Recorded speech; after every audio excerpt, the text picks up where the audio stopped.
Vamos a leer el texto del Evangelio que la Iglesia nos propone para meditar en este día viernes de la semana 16.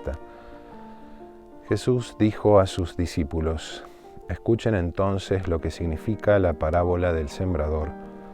Cuando alguien oye la palabra del reino y no la comprende, viene el maligno y arrebata lo que había sido sembrado en su corazón. Este es el que recibió la semilla al borde del camino. El que la recibe en terreno pedregoso es el hombre que al escuchar la palabra la acepta enseguida con alegría, pero no la deja echar raíces porque es inconstante.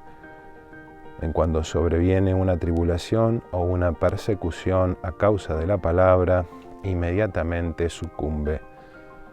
El que recibe la semilla entre espinas es el hombre que escucha la palabra, pero las preocupaciones del mundo y la seducción de las riquezas la ahogan y no puede dar fruto.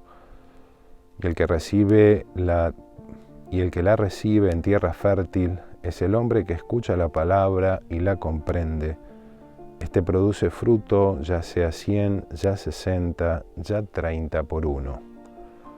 Palabra del Señor. Gloria a ti, Señor Jesús.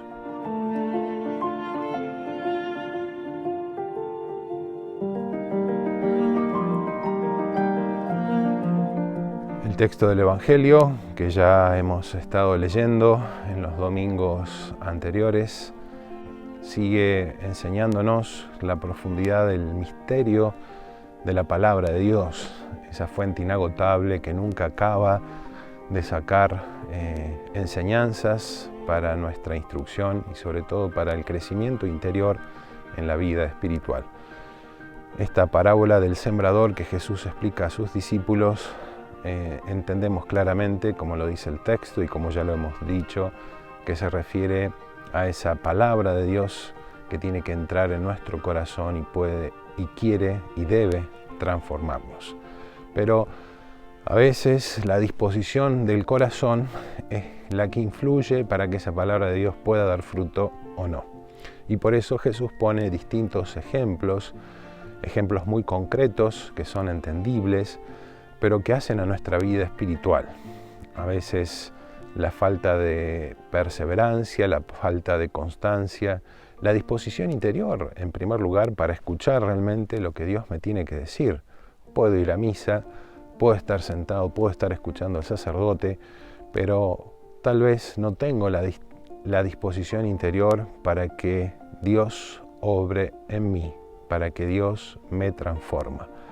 ¿Cuántas veces cuando estamos hablando con alguien nos cerramos interiormente ante esa persona porque la juzgamos, porque la criticamos y no somos capaces de tener la empatía de ponerme en el lugar del otro? Esto nos puede pasar también en el ámbito de la fe. ¿Cuántas veces vamos a misa y porque tal vez tal persona o tal sacerdote no me gusta, ya enseguida nos cerramos y no hay palabra que pueda tocar nuestro corazón, pueda tocar nuestro interior? Recordemos que el poder de Dios supera al ministro y por más que el ministro sea un pecador, él sigue predicando la palabra de Dios y sigue celebrando los sacramentos. Una mirada de fe nos hace comprender y nos hace entender que Dios puede servirse de ese ministro para darme un ejemplo, para darme una palabra que tal vez pueda ayudar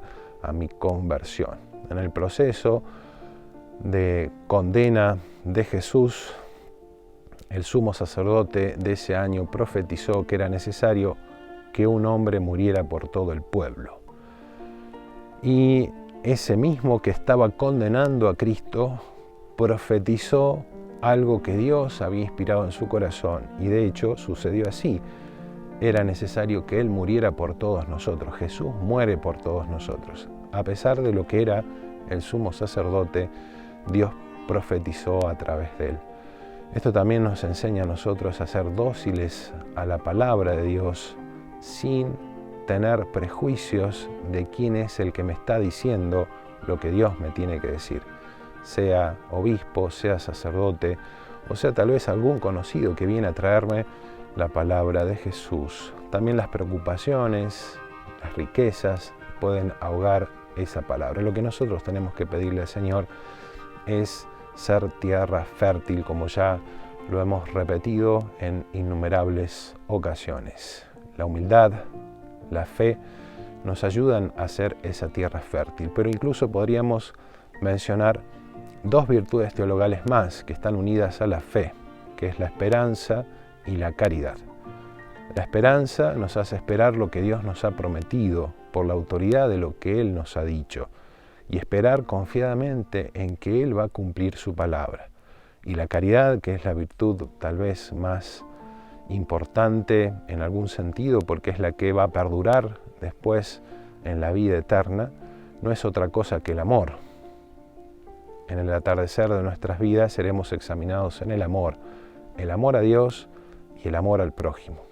Esto es también lo que nos convierte en tierra fértil. Estas tres virtudes, fe, esperanza y caridad, son el fundamento de nuestra vida teologal, de nuestra vida espiritual. Que María, nuestra Madre, nos concede esta gracia de crecer en estas virtudes, de amar a Dios con todas las fuerzas de nuestro corazón, amar al prójimo como a nosotros mismos, creer lo que Dios nos ha revelado y esperar en lo que nos ha prometido.